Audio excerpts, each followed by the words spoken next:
The attack once more brings to the table the question of press freedom and how far journalists and the media should go in practicing their trade, exercise restraint in the publication of potentially offensive political or religious material.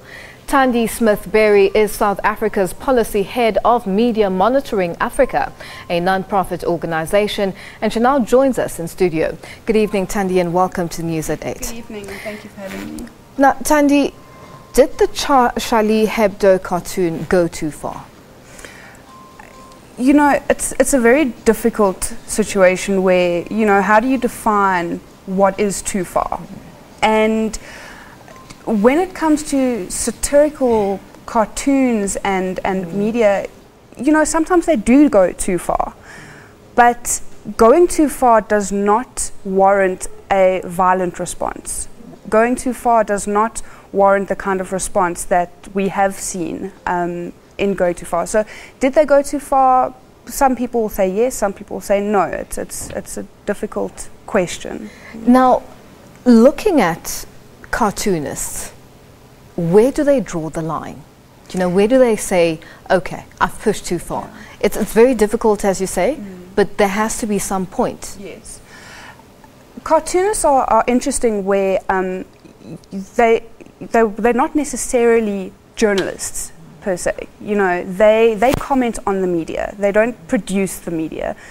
And in commenting on the media, the very foundation of cartooning, if you could say, is pushing the boundaries, seeing how far you can push those ideas and push that satire in society. We've seen it over many years of cartoonists pushing the boundaries, but where you get an instant of where it becomes a form of hate speech or racism or that sort of expression, you could say that is going a bit too far. Now, Thandi, let's speak on the right to dignity of those who are the subject of journalists or cartoonists. Yeah. You know, how are they protected as individuals? You know, when you are the subject of a cartoonist, you are more than likely already in the public eye. And being in the public eye, you have to expect some form of backlash from the media when you do or say something that could warrant a response. And I mean, as we've seen with the Steve Hofmeyr case, you know, what was said was wrong. The racist comments, and the response from Conrad was a very good response in that he used the platforms available and took him on. And so it's yeah, I think if you put yourself in the public eye like that, you need to expect some sort of backlash. Now, Thandi, this is not the first time this has sort of taken place, or an attack has taken place on this particular company or media house. Now, the reaction when it comes to this particular mentioned prophet in the cartoon, why is it so extreme? You know, I think it's a very emotional subject. It's very close to a lot of people, but what we are seeing is that people aren't using the appropriate channels available to express their concern and express their complaints. If you look at South Africa, we have, I mean, SABC yourselves have the editorial policies. Once you go further than that, you're then looking at the BCCSA, at ICASA, we then have the Human Rights Commission, and even further, we've got the Equality Courts and the Constitution Court. And so these channels need to be made more available to people to use, and there needs to be a debate around these issues. And you know, as I said before, the violence is not the correct response. Now, let's speak on the issue of the freedom of the press, the media, going forward. What does this mean?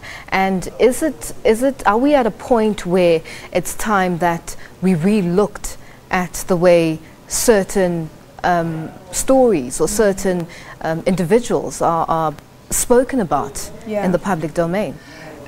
No, I think that you know, freedom of expression is the very foundation of a working democracy.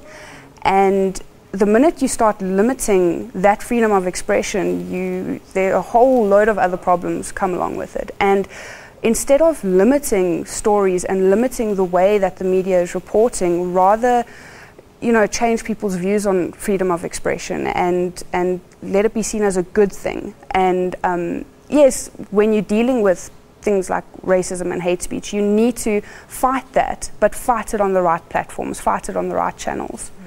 Now, Thandi, with regards to your non-profit organization, are you maybe a platform to be utilized in maybe educating the public? Definitely. With regards to how to handle issues that they have with the media?